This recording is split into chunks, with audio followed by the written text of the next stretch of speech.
Sana noon pa ako nag-rant. Diba? Hindi ko ginawa yon kasi wala akong dapat gawin. Mga audience, fans, sebis, mga ka-freshness, mga nagmamalasakit, nagsisend sa akin screenshot at maraming nagtatag Wilbert user. Zian Gasa, sinabing may mali rin si Zainab Harake sa issue niya ngayon. Nag-post nga si Zian Gasa sa kanyang Facebook account tungkol nga sa kasalukuyang kontrobersya na kinakaharap ni Zainab Harake at Wilbert Tolentino. At nagbigay nga siya ng prangkang opinyon tungkol nga sa issue ngayon ni Zainab Harake. Ayon kay Zian, pareho umano sila may pagkakamali. At sana umano'y may matutunan dito si Zainab Harake para maging better version ng kanyang sarili. Narito nga ang post ni Zian Gasa. Unbiased scientific analysis with intensive research and substantial data. Hindi totoo na si Zainab Harake naghahabol sa pera ni Wilbert Tolentino. It's the other way around.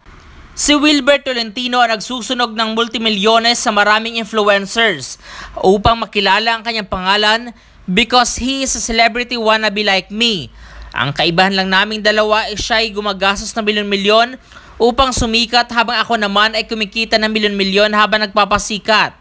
After paying hundreds of thousands of pesos for every content, Wilbert Tolentino will question and pressure each influencer kung bakit mababa pa rin ang engagement ng paid content after paying a lot. Hindi lang nila masabi directly sa kanya na yung mga followers o subscribers nila ay wala naman talagang pake sa isang katulad niya. Kailangan nilang sakyan ang mga tripping si Wilbert Tolentino dahil kailangan nila ang pera nito at isa na dyan si Zainab Harake. Business is business lang. Ang bunganga ni Zainab Harake ay walang preno kagaya ko.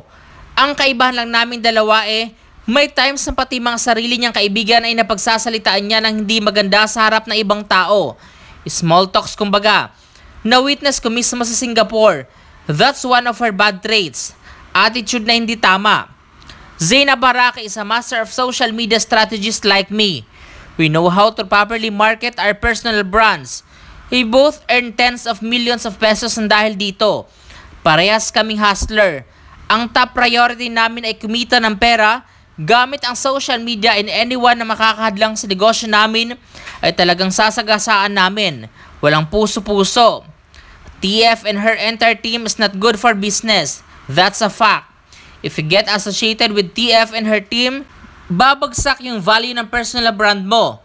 Kung gusto mong makakuha ng magandang endorsement projects, kailangan mong ilayo yung sarili mo sa mga vloggers and influencers na putyo-putyo at walang class kagaya ni TF.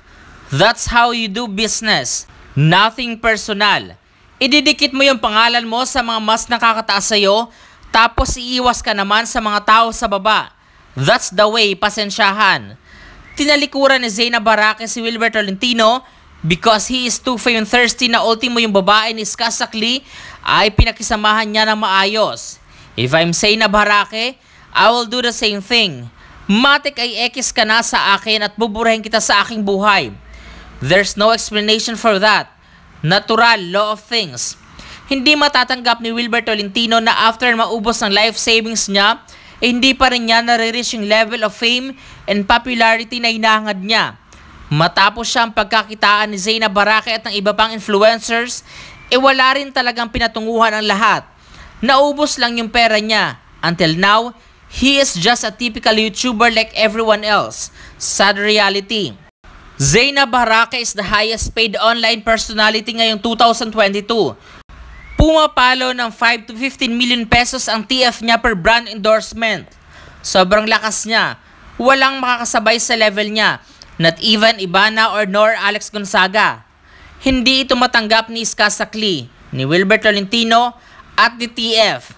Kaya gumawa sila ng coordinated attack on a Sunday night kung kailan pick na pick sa social media. Pinagtulong-tulungan nila si Zainab Harake upang masira ang momentum nito once and for all para umatras ang mga sponsors and company brands para mawalan siya ng kita. Naniniwala ako na parehas may mali si Zainab Harake at Wilbert Tolentino. Parehas may mga pagkukulang ang dalawang panig. Kung nang ibabaw lang sana kay Zainab Harake ang gratitude and compassion, hindi na sana aabot sa ganito. Kung hindi lang sana umiral ang galit at inggit sa puso ni Wilbert Tolentino, paniguradong hindi nalalaki ang issue.